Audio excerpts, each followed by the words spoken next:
नमस्कार, आप देख रहे हैं इंडिया न्यूज मध्य प्रदेश छत्तीसगढ़ और मैं हूं आपके साथ तुषार कौशिक।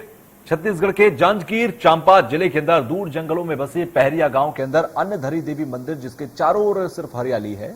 आसपास रहने वाले लोगों की आस्था और विश्वास इतनी प्रबल है कि वो मंदिर के आसपास के जंगलों में एक टहनी तक नहीं तोड़ते हैं। जंगल में अगर कोई पेड़ भी गिर जाए तो वो वहीं सूख कर सड़ जाएगा, लेकिन कोई भी ग्रामीण उसको अपने घर लेकर नहीं जाता।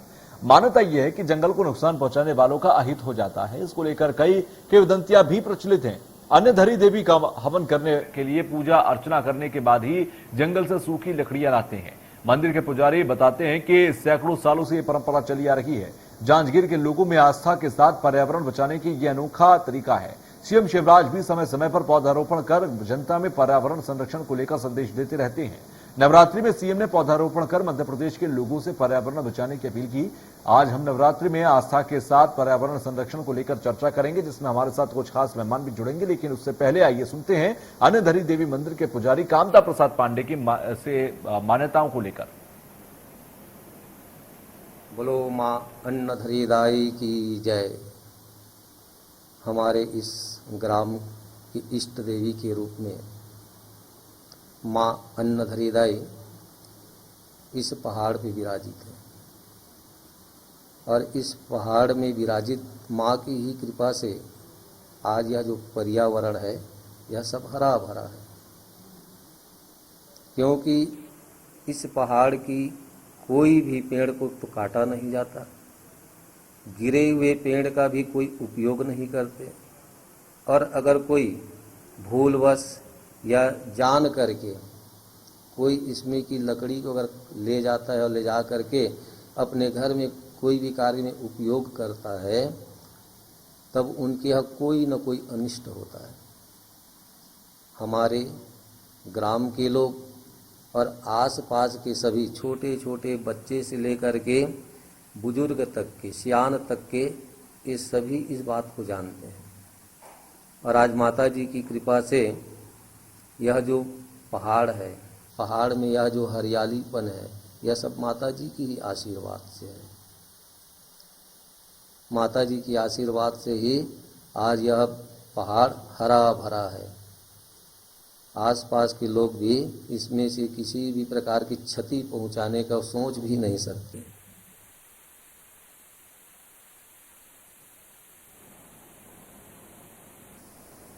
तो अन्नधरी देवी मंदिर के मान्यताओं के बारे में क्या कह रहे हैं पहरिया गांव के निवासी, आप वो भी सुनिए। काल से पहाड़ का निर्माण है जिसको मैंने कोई नहीं जानता, और इनका जो पहरिया पहाड़ का वंशी दई है उसके नाम को जानते थे सभी। ये नीचे से पूजा करते थे। तो बुधवारी केवट है, उसके यहाँ एक आदमी पड़ा बीमार, तो कहे भाई हम लोग सब देवी देवता को पूजा वूजा करते हैं, परंतु स्थान नहीं देखे हैं, अपना स्थान दिखाओ ना कहाँ है। तो उसके गले में बांध दिए कपड़ा बकरा की और उसको ढीले, तो वही आगे जगह बताया है। तब से यहाँ आते हैं और जो से पूजा पाठ करते हैं। यहाँ किसी को सांप बिच्छी काटने का अभी तक शिकायत नहीं है। तो आस्था के साथ पर्यावरण को बचाने की यह मान्यता है, जिसका पूरा देश सम्मान भी करता है और तारीफ भी, क्योंकि जिस तरीके से मंदिर के आसपास तमाम पेड़ों को काटने को लेकर डर भी है और सम्मान भी है पर्यावरण के प्रति, ये काबिल तारीफ है। अन्नधरी देवी मंदिर के आसपास के जंगलों में कुल लोग बिल्कुल भी नुकसान नहीं पहुंचाते। चांपा गांव छत्तीसगढ़ के जांजगीर चांपा के पहरिया गांव के अंदर ये मंदिर है।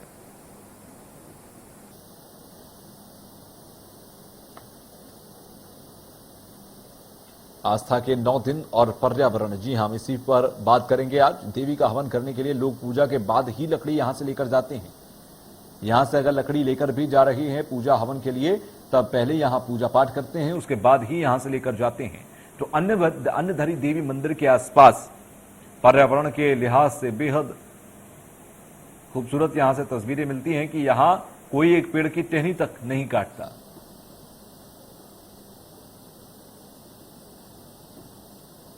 चलिए आज पर्यावरण पर बात करेंगे, और पर्यावरण पर बात करने के लिए गगन सिंह रघुवंशी पर्यावरणविद हमारे साथ हैं, सामाजिक कार्यकर्ता मधु अग्रवाल हमारे साथ हैं, activist green army Amitabh Dubey हमारे साथ हैं। आप तीनों का ही बहुत बहुत स्वागत है इंडिया न्यूज मध्य प्रदेश छत्तीसगढ़ पर। गगन जी, सबसे पहले मैं आपके पास आता हूं। जब हम बात करते हैं, मैं तमाम सवाल एक एक कल आपसे लेता रहूंगा, लेकिन जब हम बात करते हैं पर्यावरण संरक्षण की, तो इस छोटे से सवाल पर आप तीनों को एक छोटे छोटे रिएक्शन ले लेता हूं मैं। गगन जी, शुरुआत आपसे कर रहा हूं।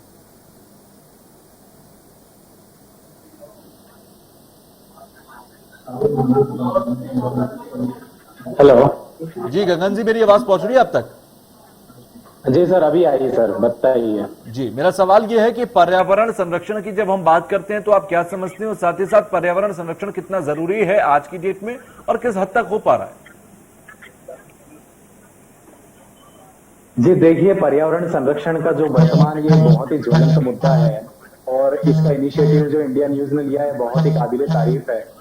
वर्तमान दौर में आप देख रहे हैं कि कोविड-19 महामारी से पूरा विश्व जूझ रहा है और विश्व के जूझने में कहीं ना कहीं पीछे जो पर्यावरण असंतुलन एक बहुत बड़ा वैज्ञानिकों ने दृष्टिगत किया है। पर्यावरण के संरक्षण को लेकर ये संस्कृति में तो वैदिक काल से ही चली आ रही है, जहां वेदों में ऋग्वेद ने पर्यावरण के संदर्भ में बताया है कि वृक्षों को जल, जल को अन्न और अन्न को जीवन कहा है। तो भारतीय लोक संस्कृति में प्राचीन काल से ही चली आ रही है।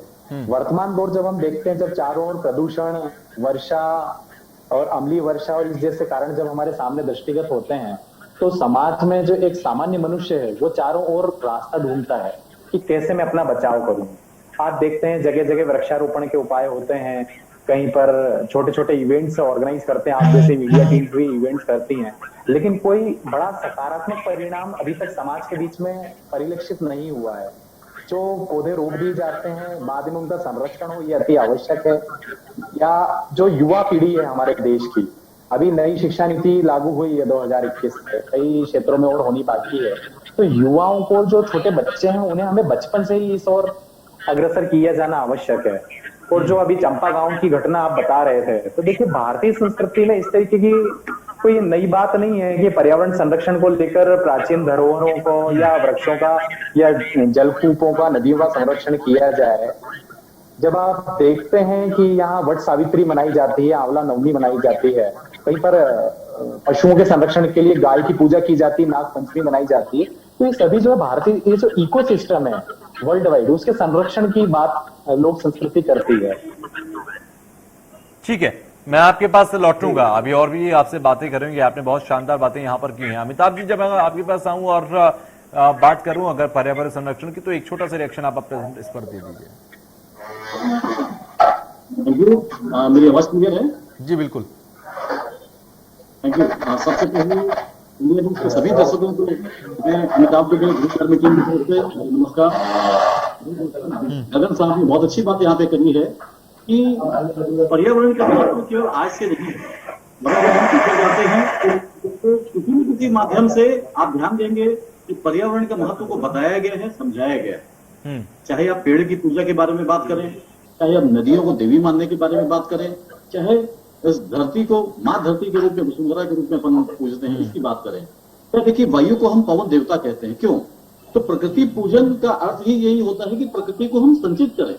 इसका ये मतलब नहीं कि अगरबत्ती लेके हम उसका पूजा करना चालू कर रहे हैं। एक तरफ हम गंगा माता मानते हुए उसकी पूजा करते हैं, दूसरी तरफ हजारों नदियां ऐसी हैं जिसमें नालों के पानी जा रहे हैं, नालियों के पानी जा रहे हैं, और हम खुद ही उसमें न जाने कितने कचरा, कितना मलबा, कितने पॉलिथीन सब उसमें फेंके जा रहे हैं। देखिए, उसमें जो सिस्टम था वो ये था कि जो लोग हैं, जनता है, जो देश के नागरिक हैं, उसको पर्यावरण की तरफ जागरूक करना, और उसका एकमात्र तरीका यह था कि हम आध्यात्म के तरीके से क्या पीपल की पूजा करें। आज भी आप देखिए, किसी को पीपल काटने के लिए बोलिए वो हिम्मत नहीं करेगा, क्योंकि एक शिक्षा दी गई थी उसको, पीपल देवता है। क्यों बोला गया था? बताया गया था जिनका आक्रमण करने वाला कोई नहीं। तो इन सब चीजों को लेकर प्रकृति का महत्व को से बताया गया। लेकिन आज के युग में इंडिया न्यूज के माध्यम से आज मुझे बोलने बताने का मौका मिला है। रायपुर में हमने काम प्रारंभ भी कर दिया है कि आज लोगों को एकजुट होना पड़ेगा। एकाकी प्रयास से कुछ नहीं हो सकता। बहुत भारी मात्रा में पर्यावरण की बर्बादी हो रही है, बहुत भारी मात्रा में, बहुत ही भयावह स्थिति है, इतना चिंताजनक स्थिति है। और टाइम है एजेंडे में सभी संस्थाओं को, सभी सरकारों को, सभी प्रशासन को, हर समाज को, हर देश को इस प्रकृति की रक्षा, पर्यावरण की रक्षा को अपने एजेंडे में शामिल करना होगा। शुरुआत में मैं केवल यही बात करूंगा कि प्रत्येक व्यक्ति, चाहे मीडिया हो, चाहे जनता हो, चाहे शासन हो, प्रशासन हो, नेता हो, मंत्री हो, चाहे फिर वो मीडिया के लोग हों, चाहे वो आध्यात्मिक गुरु क्यों ना हो, वो हिंदू हो, मुस्लिम हो, सिख हो, ईसाई हो, किसी समाज के लोग हों, हर व्यक्ति अपने एजेंडे में ये फिक्स करे कि पर्यावरण की रक्षा हम आपने समाज का जिक्र किया। हमारे साथ मधु अग्रवाल जी हैं, सामाजिक कार्यकर्ता हैं। जब हम समाज की बात करते हैं और समाज में हम देखते हैं कि जब हम बात करते हैं पर्यावरण संरक्षण की, तो मुझे लगता है कि यही बात करना ही गलत है, क्योंकि पर्यावरण हमेशा से संरक्षित रहना चाहिए था। लेकिन आज हम अगर संरक्षण की बात कर रहे हैं तो हम कहीं ना कहीं ये एक्सेप्ट करते हैं कि पर्यावरण को कहीं ना कहीं हम दोहित भी कर रहे हैं, दोहन भी कर रहे हैं। जिस तरह से कंक्रीट के जंगल खड़े किए जा रहे हैं, हरे जंगल तो खत्म ही होते जा रहे हैं।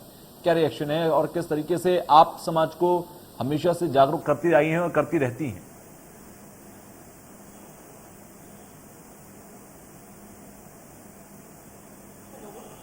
जी मधु जी, मैं सुन पा रहा हूं आपको, बोलिए।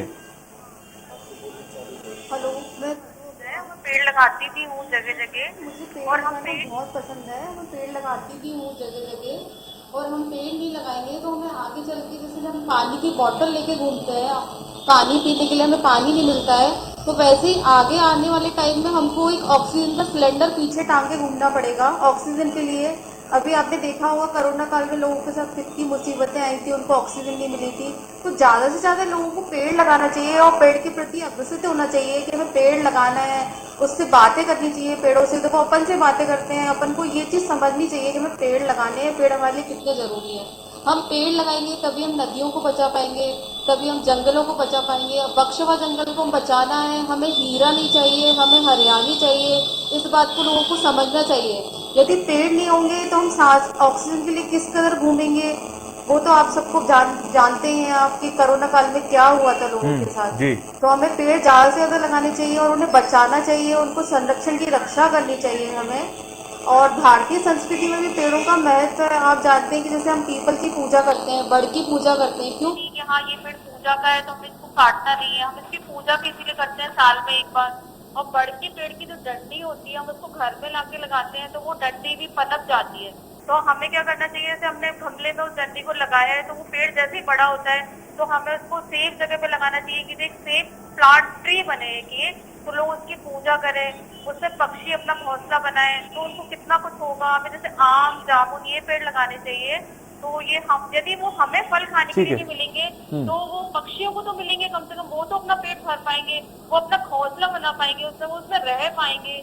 हमें ये सब देखना चाहिए थोड़ा सा। ठीक है गगन जी, अभी जब मधु जी बोल रही थी कि हमें पेड़ों के प्रति उन्हें समझना चाहिए कि उनमें के अंदर जीवन है, जब हम समझना शुरू करेंगे तो हम कहीं ना कहीं संरक्षण भी शुरू कर देंगे। इस बात से आप कितना इत्तेफाक रखते हैं, क्योंकि आप काफी नोटिंग कर रहे थे उस वक्त? जी सर, मैं बताना चाहूंगा कि पेड़ों में जीवन है या जीवन नहीं है तो बहुत बात का विषय है, क्योंकि वो एक काल अलग हुआ करता था जब पेड़ों से आदमी अपनी दैनिक जीवन यापन की सारी वस्तुएं एकत्रित किया करता था। आज भी जो आदिवासी संस्कृतियां हैं उनका आधा जीवन जो है पेड़ों पर ही आश्रित है। लेकिन जहां अभी आप जो एक कॉन्क्रीट वर्ल्ड की बात कर रहे थे, जहां हम एक मॉडर्नाइजेशन की बात करते हैं, जहां हम एक समेकित विकास की बात करते हैं, तब आप देखेंगे कि जो युवा पीढ़ी है या जो यंगस्टर्स हैं या जो टीनेजर्स हैं, स्टूडेंट्स हैं, उनके लाइफ में अगर आप जब भी पूछेंगे तो वो पेड़ क्या बस एक प्लांटेशन किया और उससे ज्यादा वो कुछ नहीं है। तो जो पेड़ों में जीवन की जो बात है वो हमें उनके बचपन से देना होगी, अन्यथा क्या इसके बड़े गंभीर परिणाम होंगे। अभी जो दूसरे मेरे साथी पर्यावरणविद थे वो भी यही बता रहे थे। और सर रही बात दूसरी की, आपको बक्सवा की मैडम बात कर रही थी यहाँ पर कि बक्सवा के जंगल है, हमें हीरा नहीं चाहिए। तो देखिए, देश को अगर विकास करना है तो इसे हीरा भी चाहिए, उसे अन्य खनिज संसाधन की भी आवश्यकता होगी, लेकिन हमें एक बैलेंस्ड वे में डेवलपमेंट की ओर आगे बढ़ना होगा अगर हम एक अच्छा समाज चाहते हैं। क्योंकि हम आज हैं, कल हम नहीं रहेंगे, लेकिन हमारी जो भविष्य की पीढ़ी आगे आने वाली है उसके लिए भी हमें छोड़कर जाना। यहाँ मुझे आइंस्टीन का एक कथन याद आता है जहाँ वो कहते हैं कि संसार में दो चीजें असीमित हैं, एक ब्रह्मांड और दूसरा मनुष्य की मूर्खता। तो वो मूर्खता की वो जो बात करते हैं, आइंस्टीन जैसे जो इस सदी के सबसे महान वैज्ञानिक हुए हैं, तो उनका तर्क इसी हो रहा है कि मनुष्य विकास के दौड़ में इतना अंधा हो चुका है कि वो ये नहीं देख पा रहा है कि उस विकास के बदले में जो उसे रिफंड में मिलेगा उसका सामना वो कैसे कर पाएगा। जब आपका एक भविष्य नहीं बचेगा तो आप जिस दिशा में डेवलपमेंट कर रहे हैं आप उसका करेंगे क्या? बिल्कुल। तो इस बारे में सोचा जाना ज्यादा आवश्यक है। जी अमिताभ जी, आपके विचार? जी, निश्चित रूप से अगर हम डेवलपमेंट को केवल खाली ये मानेंगे कि कांक्रीट के विचार हैं, तो विनाश और विकास ये दो चीज को बहुत अच्छे से समझना पड़ेगा। अगर आप पर्यावरण को साथ में लेकर चलेंगे तब तो वो विकास है। अगर आप पर्यावरण को छोड़ के अगर विकास की बात करेंगे तो वो विकास नहीं है, तो विनाश की तरफ। आज एक कोरोना काल की बात हमारे अभी डॉक्टर गगन जी ने बहुत अच्छे से करी है, मैं इसमें ज्यादा समय नहीं लूंगा। हम सब ने देखा है इस बात कि ऑक्सीजन के एक और ये ऑक्सीजन उनको फ्री में मिलता है, हमको इसकी कीमत को समझनी होगी। इसलिए हम सब ने पिछले 5 सालों से रायपुर को सेंट्रलाइज करके एक टीम बनाई है। देखिए, जो प्रॉब्लम को जानना, जैसे डॉक्टर पहले किसी से मिलता है तो पूछता है भैया आपकी प्रॉब्लम क्या है, एनालिसिस करता है कि व्हाट इज द प्रॉब्लम, और प्रॉब्लम जानने के बाद में वो दूसरा कदम उठाता है, उसका समाधान। अगर वो परफेक्ट समाधान नहीं देगा तो उस प्रॉब्लम को जानने का कोई वैल्यू नहीं रहेगा। आज हम सब जान चुके हैं, समझ चुके हैं कि पर्यावरण हमारा बर्बाद हो रहा है, पॉलिथीन आ रहा है, पेड़ कट रहे हैं, जो पेड़ लगाए जाते हैं वो उग नहीं रहे हैं। मतलब अगर 100 पेड़ लगाओगे 80% क्यों? शासन प्रशासन जनता का पैसा बर्बाद हो रहा है। What is the reason? तो इसके लिए हमने एक रायपुर लेवल पे टीम बनाई है, नाम दिया है ग्रीन आर्मी ऑफ रायपुर, और आर्मी की तर्ज पे हम एक मिशन बनाते हैं और मिशन बना के 1 साल में उस काम को पूरा करते हैं, जिसके तहत में लगातार मैं इंडिया न्यूज के माध्यम से पूरे प्रदेश को, पूरे देश को यह संदेश देना चाहता हूं कि इसके लिए थिंक ग्लोबल एक्ट लोकल। अगर आप सोच बड़ी रखते हैं साहब, ग्लोबल थिंकिंग की बात करते हैं, ग्लोबल वार्मिंग की बात करते हैं, लेकिन आपको यह भी देखना पड़ेगा कि अपने गांव में, अपने मोहल्ले में, अपनी गली में, अपने घर में आप किस तरह से पर्यावरण की रक्षा कर रहे हैं। बात मैं रोशनी की जरूर करूंगा, लेकिन अगर पूरी दुनिया को रोशनी करना है तो अपने हिस्से का दिया तो मुझे खुद भी जलाना पड़ेगा ना। तो इसी बात को लेकर हमने केवल रायपुर में काम करने का डिसीजन लिया। एक बार पूरे रायपुर को हम चाहते हैं कि पर्यावरण का एक मॉडल बना के पूरे प्रदेश में, पूरे देश में प्रस्तुत करें, पूरी शक्ति के साथ में। जिस तरह से अर्जुन को क्या दिखता था चिड़िया की एक आंख, उसी तरह से हम केवल पर्यावरण के लिए 365 दिन 24 घंटा सब लोगों को मिलकर काम करते हैं। मेरा आप सबसे भी अनुरोध है, आज मीडिया में जितने हमारे पर्यावरण प्रेमी बैठे हैं, सबसे मेरा हाथ जोड़ के निवेदन है कि मां धरती की सेवा का काम है। इसमें प्रत्येक व्यक्ति को, प्रत्येक संगठन को, प्रत्येक व्यापारी को, प्रत्येक जनता को, मैं और मेरा से ऊपर उठकर एक संगठन में एक साथ एक विजन में मिलकर काम करना पड़ेगा। बड़े दुख की बात है सर, मैं पूरी जिम्मेदारी से बात कर रहा हूं। आज रायपुर राजधानी बने 21 साल हो गए, 21 साल में बहुत सारे डेवलपमेंट हुए, लेकिन हमारा रायपुर क्या ग्रीन सिटी हो सकता है? हमारा रायपुर क्या पॉलिथीन फ्री सिटी हो सकता है? इसके तरफ ध्यान किसका है? क्या हम ग्रीन रायपुर नहीं बना सकते?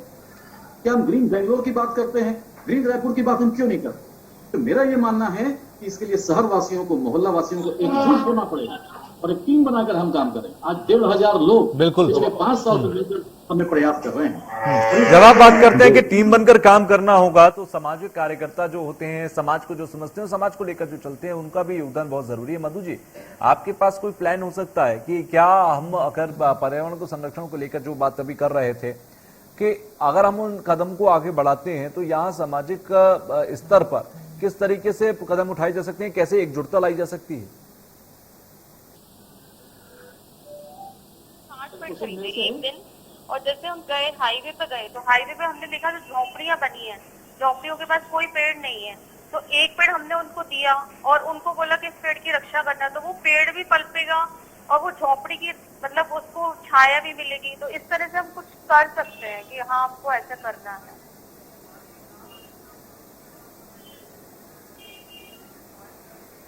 जी, और ये कहीं ना कहीं कदम हो सकते हैं।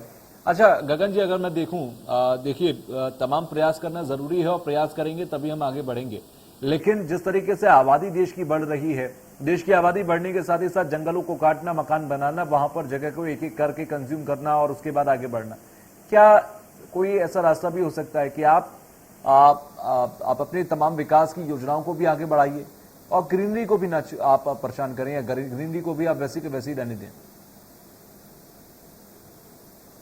यहाँ पर हमें जो एक बहुत ही प्रसिद्ध शब्द है, आपने भी कई बार सुना होगा, सस्टेनेबल डेवलपमेंट, हमें उसके दिशा में निश्चित रूप से बढ़ना होगा। अभी मेरे साथी जो रायपुर से जुड़े हुए हैं विद्वत्सन, मैं उनकी इस बात से सहमत हूँ कि वो ग्रीन रायपुर के कंसेप्ट को लेकर आगे बढ़ रहे हैं, लेकिन सर मैं बताना चाहूंगा कि इसे एक प्रदेश तक हम सीमित नहीं रख सकते, इसे हमें देशव्यापी एक आंदोलन के तौर पर चलाना होगा। इसके लिए निश्चित रूप से सरकार के भी सामूहिक प्रयासों की आवश्यकता है। जो सस्टेनेबल डेवलपमेंट की हम बात करते हैं सर, जो मल्टी स्टोरीज है, ये इसका बहुत अच्छा कंसेप्ट है कि हम शहरों में जिस प्रकार से प्लॉट और इनका आगे कॉलोनीज को हम बढ़ाते जा रहे हैं, इसके बजाय यदि हम शहरी क्षेत्र में ही मल्टी स्टोरीज की ज्यादा से ज्यादा अगर परमिशन प्रोवाइड करें, जो कि सिर्फ मेट्रो सिटीज में ही होती हैं, बिल्कुल, उससे जैसे कहीं ना ये कहीं आप छोटे-छोटे एरिया को शहर कम हैं, वहाँ पर- कंज्यूम करेंगे और वो बेहतर दिशा में आगे बढ़ सकता है। समय की पाबंदी है, नहीं तो चर्चा को भी हम और भी आगे बढ़ाते और भी बात करते हैं। फिलहाल के लिए आप सभी का बहुत बहुत शुक्रिया बात करने के लिए इस अहम मुद्दे पर। तो पर्यावरण बेहद जरूरी है, क्योंकि पर्यावरण का दूसरा नाम है जीवन। अगर आप जीवित रहना चाहते हैं, आप चाहते हैं आपकी जिंदगी खुशहाल रहे, स्वस्थ रहे, निरोगी रहे और आपकी आने वाली पीढ़ियां भी ऐसे ही माहौल में जीती रहें, तो आपके लिए आज बहुत जरूरी है कि पर्यावरण का संरक्षण आप आज करें, अन्यथा कल बहुत देर हो जाएगी। इसी के साथ मुझे दीजिए इजाजत, आगे भी खबरों का सिलसिला जारी रहेगा।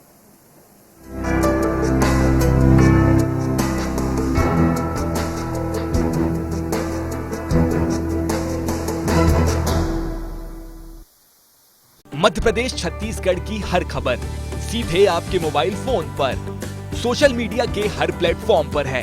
इंडिया न्यूज मध्य प्रदेश छत्तीसगढ़, अभी सब्सक्राइब करें हमारा चैनल और पाएं मध्य प्रदेश छत्तीसगढ़ की पल पल की खबर।